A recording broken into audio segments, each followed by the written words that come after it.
That the question is not what if I mess up, it's when I mess up, how will I restore the relationship? How will I restore that just relationship with the child, with the family, with those who witnessed it, right? So it's not just about what happens between a teacher and my child, it's about what did all those other kids witness as well.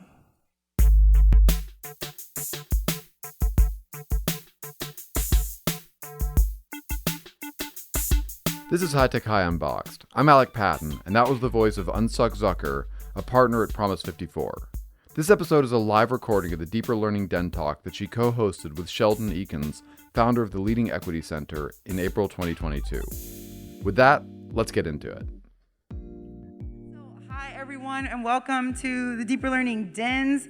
We're so happy you're here. The dens, we have the opposite of Vegas rules, right? What happens in the den, what you learn in the den, it does not stay here. We want you to spread it, apply it, do all the things. And today we have two very special guests. I'm super excited because Sheldon Eakins is somebody who, he has fans in the audience. It's already taking pictures. Is somebody who, you feel like you know because you listen to their podcast and you read their newsletter every week. So you think you know them, but you actually don't know them. And then they're like, no, that's you don't know me, step off. But he is just such a loving and giving leader in the work. And you're going to get to hear from him. And then we also have UnSuk Zucker, who was my equity coach from Promise54 for the past 2 years. She is brilliant, lovely, compassionate, because I require a lot of work and a lot of coaching, and she has so much patience. So let's give them a warm welcome, and they'll tell you a little bit more about their work. Good morning. How's everybody doing today? All right. So I'll start with myself, if that's okay, and then I'll have UnSuk. She'll share a little bit about herself as well. But I am Dr. Sheldon L. Eakins. You can call me Sheldon. It's totally fine. I live in Idaho. Not from Idaho.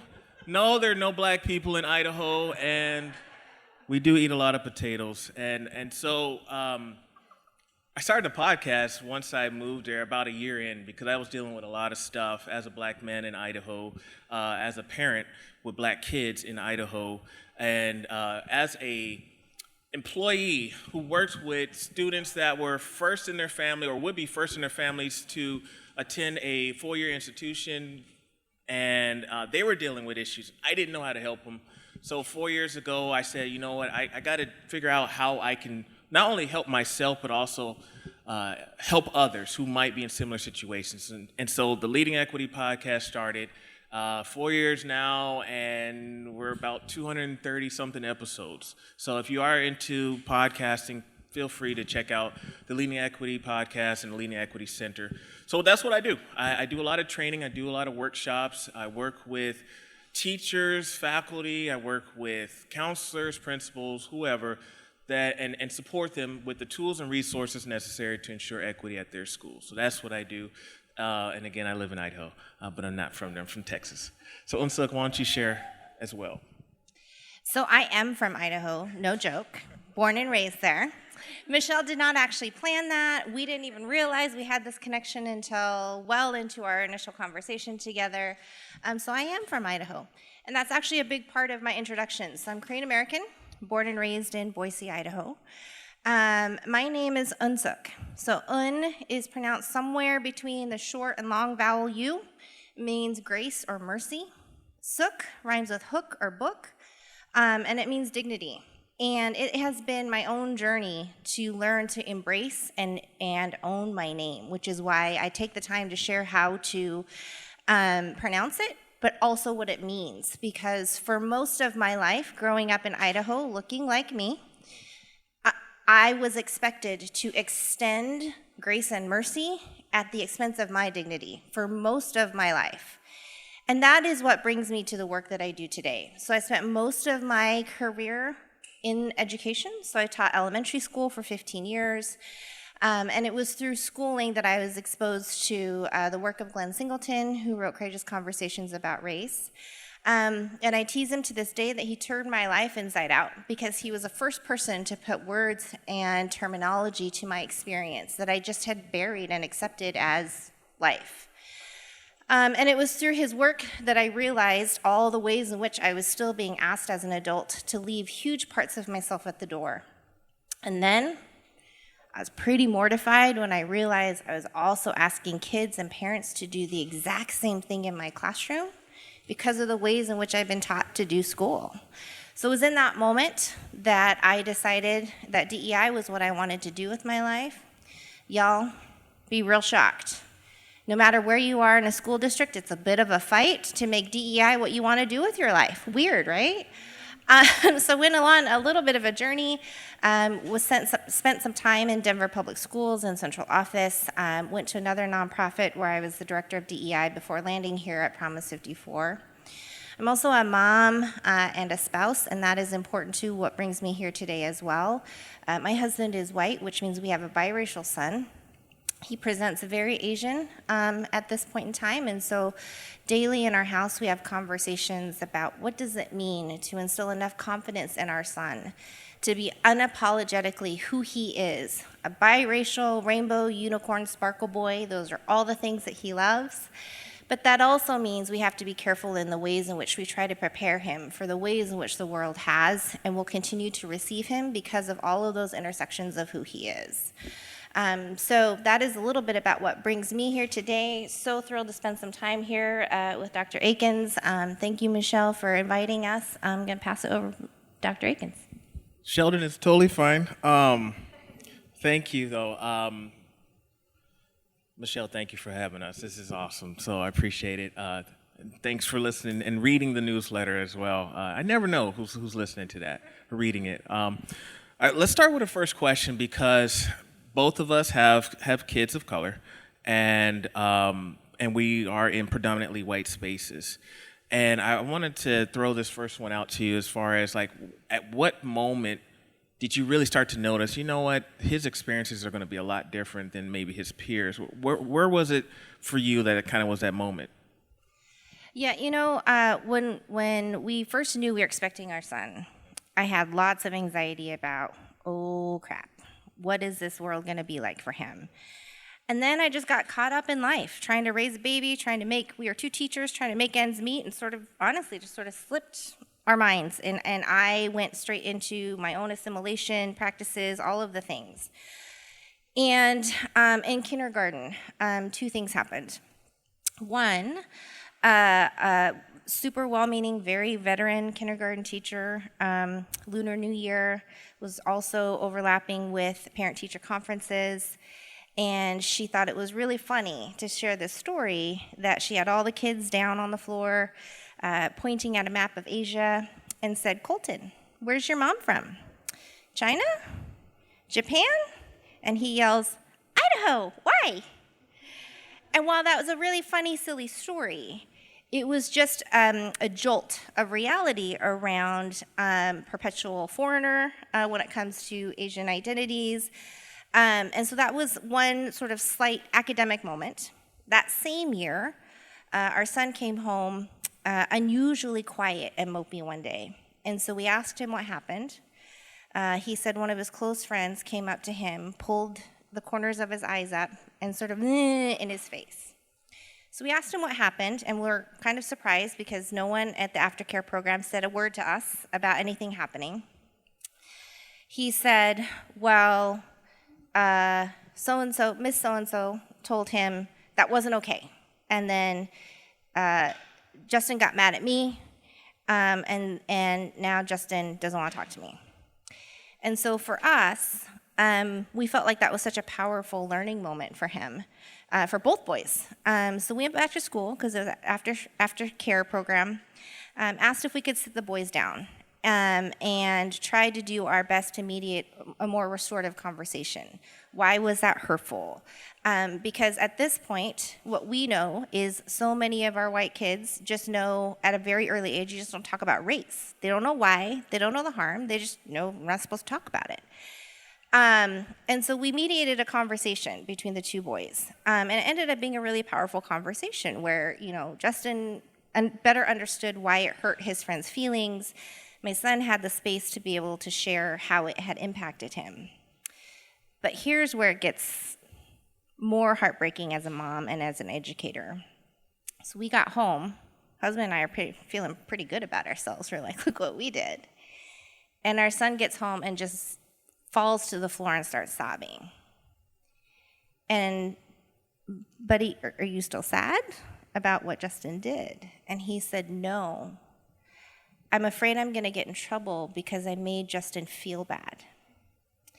And for me, that was such a deep moment where I knew I had sent him deep, deep messages about white peers' right to comfort in that moment, and the ways in which school reinforces all of that. Michelle knows I'm a crier, so I'm going to get myself together here in a minute. But those are the two moments. What about you, Sheldon? Wow. I know. So I was a school principal in Oregon for a small Christian school. And so when I was recruited to be the principal, I asked him, do you have a preschool? Do you have an early childhood program? Because my daughter was 4 years old. And I, as a parent and as an administrator, I wanted to make sure that not only did my daughter have a place to go, but also other families had a place to bring their young children as well.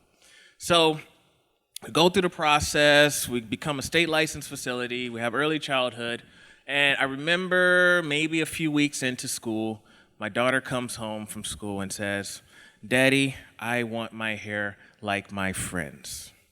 She's the only black girl in the whole school, and she wanted her hair to, she wanted to be able to do the whole thing and shake her head and it just flows.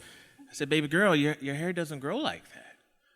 And you could see her face. She was disappointed. But she really wanted her hair just like her friends. And her mom and I, we put braids in her hair from then on. 4 years old. And literally, for the rest of her time, and she's 11 now, she just cut her hair. But she's always had hair that as close as we could get for her, right? And she just keeps it, we just redo it every 6 weeks or so. But that was that moment for me, because it's one thing that we talk about skin color and we talk about those different things. And I work with early childhood folks, and they tell me, oh, it's too soon. We can't talk about race with 4 years old and 5 years old, and that's not something that we should do. But I'm like, the kids can tell that there's differences, and it's totally fine. There's nothing wrong with saying, you know what, my skin color is different. I remember watching Dr. Beverly Tatum's, she has not a YouTube, but a TED Talk, where it's like, is my skin dark because I drink chocolate milk? And she talks about her experience with her son. And I remember watching that video and just really being able to relate to that, because I'm like, yeah, we think about just skin color and all that, and it's taboo. We can't talk about it. It's too young. And I said, well, we teach kids different colors. We teach them what red looks like and blue and brown and all these things. Why can't we talk about melanin and talk about what that looks like and how darker skinned folks have more melanin? And that was the moment for me where I was like, yo, if this is the type of experiences she's going to have at 4 years old, this is not going to stop, And so now, when my daughter comes home, and she knows what I do, right? She knows that I'm an equity dude and I do training. So every so often, she says, Daddy, go to the school and talk to my teachers. Well, what happened, baby girl? And she'll tell me what happened, or sometimes she'll just say, Daddy, what can I say? What? This is what happened. I have a student in a class. She's like, I have a girl in my class, and she's every time, we talk about Africa, we talk about anything black related. The girl always says, well, you look just like them, or is that you, or is that your cousin? Like, these are the type of things she's experiencing. How do I respond to that? And so I give her talking points, and I tell her, say this to your classmate, and I'm at a place these days. Where I don't care. So it's like, say this back to them, put it back on them, and if you get in trouble, don't worry, Daddy got your back, right? But I want you to say this. So my daughter's pretty militant these days, but she's not.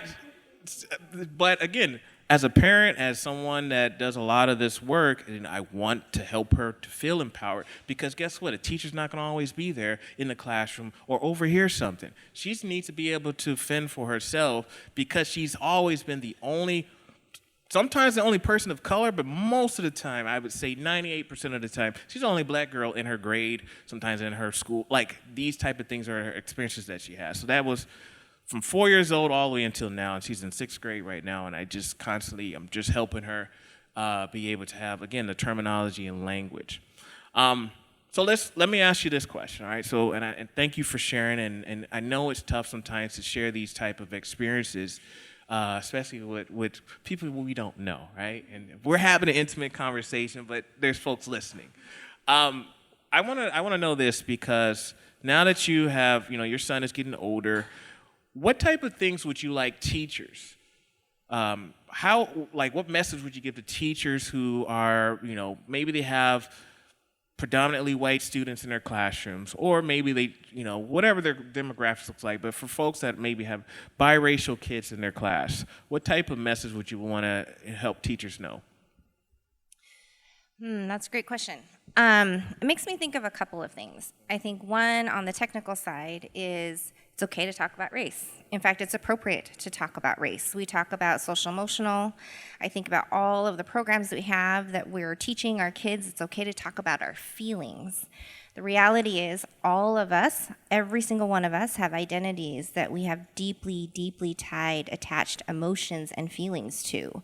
So why are we asking our kids to compartmentalize and diminish and cover parts of their identity, particularly when it completely shapes how they navigate the world? So I think there's the technical piece of it's okay. I think the adaptive piece is what's hardest. Y'all, I spent 15 years in the classroom. 10 of those years was before I became a parent. And I took real offense when people would tell me you're not a parent. And now I am a parent. And I'm like, oh, I shall eat my words. But the reason I'm saying that is because on the adaptive side, what I want most for all of the educators that come across our family and all families is that the question is not what if I mess up, it's when I mess up, how will I restore the relationship? How will I restore that just relationship with the child, with the family, with those who witnessed it, right? So it's not just about what happens between a teacher and my child, it's about what did all those other kids witness as well. And I think it's important for kids to see, one, adults can apologize, should apologize. Y'all, we mess up all the time. And when it comes to race, identity, it's so important to model that discomfort and to lean into it. We've had several conversations at the school level, at the district level. The one thing about me is I cry a lot. I kind of pretend like I'm shy, but I'm not. I'm kind of a pain in the butt, and the district has figured that out. And the last thing I want to hear is, oh yeah, but that leader did a whole book study on courageous conversations about race. That leader went to Zaretta Hammond's conference. Y'all, that actually makes it worse. They went to all the training and they're still messing up, and now they're defending it. That actually makes it worse. So I think that those are the two things. Technically, it's okay. You can and should talk. And it's not if harm is caused. It's when harm is caused, because we are not good at these conversations. How do we reestablish that relationship? Thank you. I have a lot. I was trying to think of how do I want to break this down in a short period of time. For me, I get a lot, well, we only had 2 kids of color, or we only have 3. And I always say, well, what was the threshold? At what, did you need 5? How many did you need for them to matter, for them to feel valued, it was worth your time? And so, again, just going back to my daughter's situation and my son's situation, where normally they're either the only ones that are of color, or they're just a handful. And again, I always try to say, you could have, February just passed. Not one thing I saw Black history at their school. February's not even over. Like, we're talking February 20th, St. Patrick's Day all over the place. Green, everything. I'm like, you skipped over the entire, like, you couldn't even let the month finish. And I'm just asking for one thing, right? And I've gone to the school and I've talked to the teachers about that. I'm like, and I'm not a big fan of tokenized holidays and stuff, but dang, I can't get one thing beyond Dr. King's, had a dream and Rosa Parks sat in front of the bus. Like, I want more than that. My kids aren't learning these things. And again, it's always, well, we didn't have enough, or, oh, we thought you were going to come in. I'm like, I don't like elementary teaching. That's not my thing. I tried it. Second grade, I did second grade once. Once and only once. That will never happen. I'm not tying shoes all day. I can't deal with tattletelling. I don't like it. It's not my thing. And I'm like, it's not my responsibility as a parent to come in, take time off of work, put a lesson plan together, deal with your discipline and all this. Like, I don't want to do that stuff. Now, I'm happy to help. Like, what I do. They know what I do.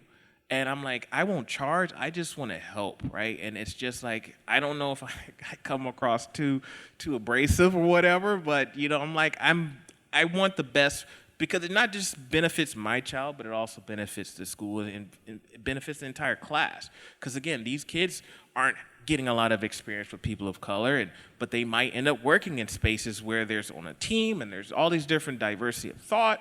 And it's helpful at an early age to learn these things so that if they do become police officers, or if they do become attorneys, or paramedics or medical staff and these kind of things, they have a little bit of understanding and experience, and it's not just the preconceived notions or stereotypes that they might be experiencing. So my thing is always, it doesn't matter how many. If you've got one kid, and even if you have no kids, I still think we're doing our students a disservice if we have a full classroom of white students, if we're not teaching them about various perspectives, multiple stories, and all these type of things. We shouldn't limit it to, oh, there was a quote. And I always say, well, how many did you need? When did it matter? Because if we think that way, but I think a lot of it is just a cop-out. It's like, oh, I'm uncomfortable talking about these things. And as a result, I'm just going to use an excuse to avoid these conversations. How are we looking on time, by the way, Michelle? We're ready for Q&A? Okay. Did you want me? Okay. So we have some time for some questions and answers. So if anybody has anything that they would like to bring up, I think we're small enough that you probably don't need a microphone, but feel free to raise your hand if you have something that you want to ask us. Use your best teacher voices. Yeah. It's a brave space, by the way, brave space. Hey, Alec here. The question from the audience was, what reasons for hope or positive developments are you seeing? I was trying to think positive spaces. Some of the things I've seen is I see a lot more schools are recognizing, for example, it's not just like our kids of color and LGBTQ+, but we're seeing a lot more new Americans coming in. And so I'm seeing a lot more schools trying to figure out how to embrace our new Americans that are coming in when it comes to making them feel welcomed, a sense of belonging, not othered. Sometimes we ask our new students to come in and tell us about life in whatever country, and the kids dealt with a lot of trauma. And so they're not really just wanting to rehash those experiences. But sometimes that's where we go to. It's like, oh, tell me about your country and what's happening. Well, yeah, that's not necessarily a conversation that they're ready for. But I do see a lot more schools, classroom teachers, people were reaching out and saying, hey, what are some things that I can do to support our new coming families that are coming in? Because it's not just the students that are dealing with stuff, but also their parents whose professions aren't always honored. They were doctors and had a prestigious status in their country, home country, and then they come over here and it's almost like they're starting over. So just families as a whole, just trying to embrace that. What about you, UnSuk? Yeah, I think for me, you're just going to name the elephant in the room, and anything race related. I mean, at this point, anything related is shoved under the CRT bus, right? So I am encouraged that even in our local school district that is considered fairly conservative, we're not backing down. We are trying to make clear what CRT is, why it is important. One, we don't teach CRT in elementary school. And two, why it's important that we stay committed to talking about race, to having those conversations. I think as a side note, I have deeply appreciated sort of what feels like a tipping point, at least in our local school district, around more white folks taking on the responsibility of doing their own learning. So historically, when I was there, it was a lot of, hey, Sheldon, can I say this thing? Hey, Sheldon, can you tell me what's it like to be black? And then they might come to me. I was in a school where there was one black woman, one Asian woman. We were just automatically assigned to the equity committee because, where else would we go? And there are lots of, weird side whispery conversations. And I have seen a bit of a shift of, hey, did some reading. This is my understanding. Do you have time and energy to sort of pulse check how I'm thinking about this? One, even that shift of permission. Do I have permission to ask if your energy feels different? And two, just sort of seeing more white folks just take on more of the responsibility of doing their learning, not on the shoulders of their peers. Y'all Google books. There's lots of white folks out there you can talk and do your own processing with. And I'm seeing that happen. Any other questions? First of all, thank you. I don't think that, and I'm a crier too, and I make no apologies about it.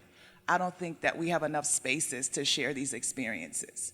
My son is 8 and he's in his 4th school for the very stories that you just shared. And I go hard in the paint at every school I've ever taught at and led. And so it's a kind of like, it's a struggle internally on a regular basis, like how do I do this and get this for my child? Something you said in the conversation that you had with your son and the restorative end is with your daughter, which it breaks my heart that my mom had to prepare me as a little black girl and I have to prepare my son as a little black boy how to navigate this country where other parents that don't have black children don't have to have those conversations with their children. Can you speak to resources or starting points to the restoration or to how to engage the dialogue or to advocate for that type of discussion with children at a younger age? I'm already seeing trauma and he's 8 and now I'm on hustling trying to get back and I see it in the high schoolers on my campus. So I think for many of us, a starting point is something that would be a beautiful thing because sometimes people think that we're so far here or the damage is so done, where do we go or how do we catch up? So can you speak to, some advocacy, some organizations that are advocating for this, some points where teachers or educators or leaders can kind of go to or organizations to partner with to get this, even if we start, at the micro level and work our way? For me, the first thing that came to mind was Learning for Justice. So if you haven't gone to the website, Learning for Justice, they used to be Teaching Tolerance, and so now they've changed their name. Book recommendations. I'm a big fan of Dr. Beverly Tatum's work. So Why All the Black Kids in the Back of the Cafeteria. I'm probably butchering the title. Lisa Delpit's Other People's Children is also another good book as well. Those are the resources off the top of my head. If you can connect with other community members that are similar in identity and just kind of having those conversations, I think one of the advantages, like for example, myself, I'm an educator, and so and I do this kind of work, so it's very easy for me to talk, right? But your son might have some classmates, some other boys or some girls that are in similar situations, and maybe talking to the parents as well. I'm a big proponent on advocacy. It's one thing for me to help my daughter out and give her that language, but if there's other parents, there are parents at my daughter's school who have adopted kids of color, and I want to be able to support them as well so that they know how to help their children as well. So not just keeping it to ourselves, but also supporting other families who are in similar situations as well. I think the other thing I would add is, as I talk to school leaders and school systems across the country, there are quite a few mental health supports and restorative justice practices. And also, anecdotally, I hear mental health supports most often being associated with LGBTQ issues. That is real. I'm not minimizing for 1 second the challenges of our LGBTQ plus students. And also, it is fascinating to me that there seems to be an invisible line drawn where race issues are literally just sort of talked about as race issues. And the mental health challenges of our kids of color, the complex PTSD of being exposed and re-exposed all day, every day is overlooked. So I think like an opportunity is to continue to push those who are leading mental health supports in school systems to make that intersection, make that crossover, because it's so important, and it just sort of speaks to under the surface, deep under the surface, the continuation of the dehumanization of people of color in this country.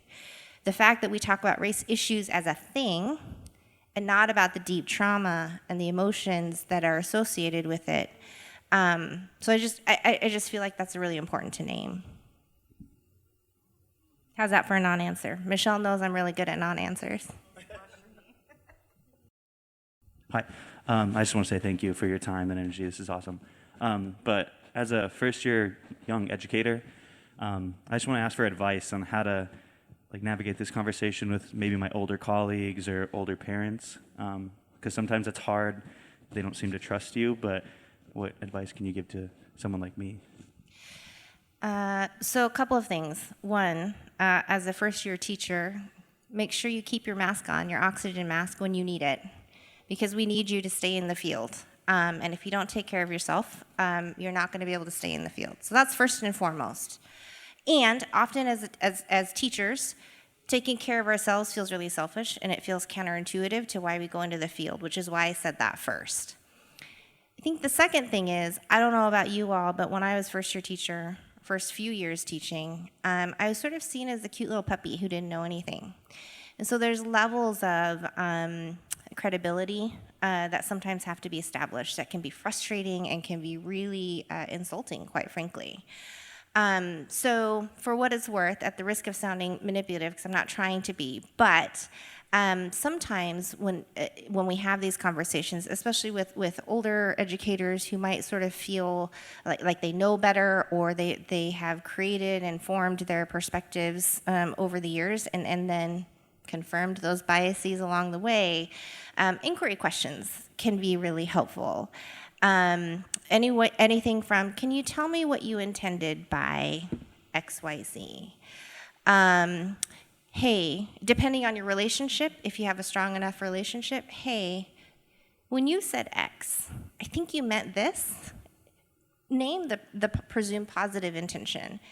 And people, and I imagine others, may have taken it this way, and here's why it's harmful.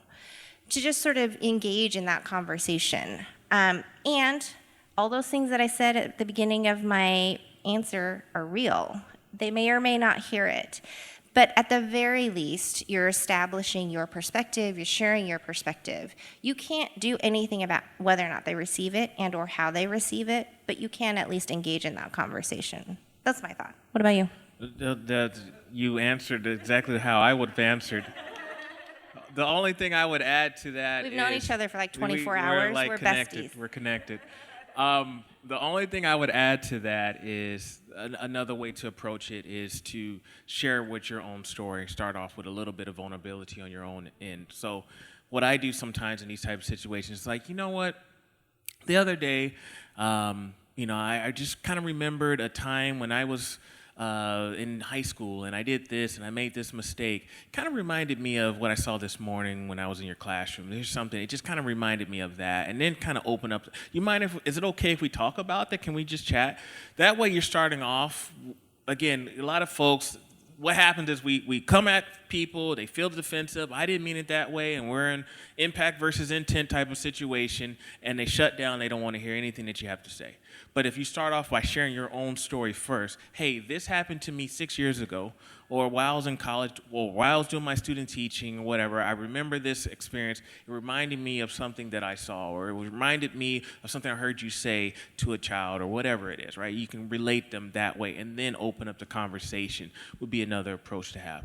I also encourage, especially those who are in positions where they're on a equity team or they're on some sort of a committee or something like that, that you can get your students involved as well. We forget the power of student voice sometimes. We think, well, what can I do? What can I do? But your students can do a lot more. They're not going to get fired, right? They're not going to get demoted. None of those, those things aren't going to happen to them. So utilizing their voice, finding those leaders, finding those folks who are willing to speak up and speak out, and helping them, guide them, and mentor them as an adult, as someone that says, you know what, here, I'm going to help you put a set of 5 slides together for your PowerPoint. You can present this to the administration, right? You can help them do that stuff, and then it's they have more buy-in, they have ownership, and like I said, they have a much louder voice than you probably would have or feel that you would have as a beginning teacher. The only thing I would add to that is our personal stories can be incredibly powerful. And particularly for educators of color, take inventory. Do you have the time and energy? What do you feel like you want to invest in that conversation? Stories can be some of the most powerful ways to enter into that conversation on a human level, and they're exhausting. And so, I remember hearing a question one day, overhearing a question a white participant had asked a participant of color to share their experience. And the participant of color responded, before I answer your question, I need to know, what are you going to do with my story in your mouth? And that has always stuck with me. Why do you have the right to my pain? Why do you have the right to my story? And so I do my best to assess the situation the best that I can, because I firmly believe that storytelling is one of the most powerful ways to engage in these conversations. And also, y'all, sometimes I'm tired. I am angry. I am hurt. And sometimes you just don't get access to my story in your mouth. Mic drop. You're speaking to something that I've been feeling, because I grew up in a very diverse elementary school, high school. I've had white friends, Jewish friends. I've answered all the questions about my hair, and I've been doing that my whole life. And bless you. And I work in a district that's probably 80% black, and lots of white teachers who work in my district. And quite frankly, I am feeling exhausted by having to explain my story, having to explain why it's important, and I just wonder, how do you deal with that? And I know I just can't stop, but it's just like, really? This is where we are, 2022, like, really? And I watched the confirmation hearings last week, and that got me all fired up all over again. So how do you deal with that and keep a positive attitude and, fight the good fight? Well, Michelle and Mari will tell you I don't always keep a positive attitude. So that's real talk. So a couple of things. I think, one, doing your best to find some form of affinity group, and depending on how diverse access you have. I say some form of affinity group because I have yet to find an actual AAPI affinity group that I've been a part of. I am often the one and lonely, even in a people of color affinity group. And also, there's still a level of comfort and relief and weight being lifted off being in a space of just people of color. So if you have access, whether formal or informal, find your people, whoever they might be, where you can take your mask off, where you can exhale for a minute. And I think there's also what I just said. There's no magic formula for when you tell your story and when you don't. I think that's up to you. And I think I have had to grow my language. I still get it wrong often. But hey, I really appreciate that you're coming to me and asking me. It shows me that it's important to you. I personally don't have the energy right now. Can you come back to me at another time? For me, that delays enough so that I can sort of figure out when I'm ready to, or I might even phrase it as like, can I get back to you when I feel like I'm in a place to engage in this conversation? That doesn't always go over well. And I'd be lying if I didn't tell you, y'all, what I didn't name is my whole life have used gender as a proxy for acceptance because I was never going to be white. But I have worked real hard to be a good girl because that has sort of bought me some level of acceptance. And I bring that up because even having boundaries, even saying I don't have the energy for you, there's like a deep internal scream that I am letting somebody down, that I'm disappointing someone, that I'm not doing what I'm quote unquote supposed to do.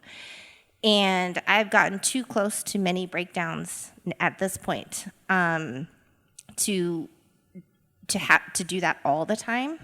It's not easy. I still have internal turmoil every time I say no. But ultimately, I do believe now that I have a story to tell and that it's important, but I can't tell it if I'm too exhausted. See, another non-answer. There you go. You literally said exactly. So I'll just add to it, all right? I'll just add to it because, okay, I'm a black man, lives in Idaho. I'm an educator. I don't have ain't no other black people for me to talk to. So what I normally do is I'm very active socially on social networks. So I have I'm a part of like black male educator groups. Like for example, like I've been connected with a lot of people virtually. Like for example, David Adams back there. Like this is the first time him and I have met together like in person. But David and I, we've known each other for multiple years. We've worked on projects. We've been on panels together. He's been on my show. Like, there's a lot of things that we've done together. But being able to, just, before we hit record or after we hit, after I hit stop on a podcast interview, and just, hey, how you doing? Like, here's a situation I'm dealing with. I've become more, like, I used to be very private. And I'm still a very private person, but I've become more open to sharing a little bit about myself. Like I was sharing with UnSuk yesterday some very, very personal stuff that's happened in my life. We just met, right? And so, but I felt like she created a space for me to feel very comfortable with talking. David was there as well, and we just I shared a lot of stuff that I wouldn't just tell everybody. But that was very helpful for me, and they thanked me for my time and for opening up. So I feel like if you can find other people that are, like, you're not the only person that's dealing with whatever you're dealing with. Like you said, I can relate, right? Those type of things are happening to other people. But that has really helped me, is just to stay focused. Because when you're in a position where this is literally all I do, is talk about race or talk about equity, talk about diversity, inclusion. This is all I do 24/7. So I take heat, I take pushback, I get all kind of crap that gets thrown at me. So just for me to maintain my sanity is just being able to talk to other people that do either similar work or have a lot of similar shared experiences and keeping up with them, whether I get to see them in person or not, but being able to stay connected. Phone calls, text messages, Zoom calls, these kind of things. And it don't always have to be about venting sessions and about us, oh man, let me tell you what happened today, right? It doesn't always have to be that way. Sometimes it's just like, what did y'all watch? Did you catch the game? Did you catch the Oscars the other night? Did you see the slap? Like, these are the type of things. Did something happen? Did you see the slap, right? So we can have these kind of conversations. It doesn't have to be on, like, race and all that, but it's just being able to have an affinity space that it has been very helpful for me. Oh my gosh, y'all are gonna hate me because I have to close this conversation, but the Unbox Media team, Alec, where are you at? There's so much more that we need to learn from these beautiful humans, so I'm wondering if we can set up like another podcast. We gotta make this happen. Give a round of applause for Dr. Sheldon Eakins, and UnSuk Zucker, because we learned so much. Thank you so much for your time. High Tech High Unboxed is hosted and edited by me, Alec Patton. Our theme music is by Brother Herschel. Huge thanks to UnSuk, Zucker, and Sheldon Eakins for co-hosting this Den Talk. You can find links to Promise54, the Leading Equity Center, and the Deeper Learning Conference in our show notes. Thanks for listening.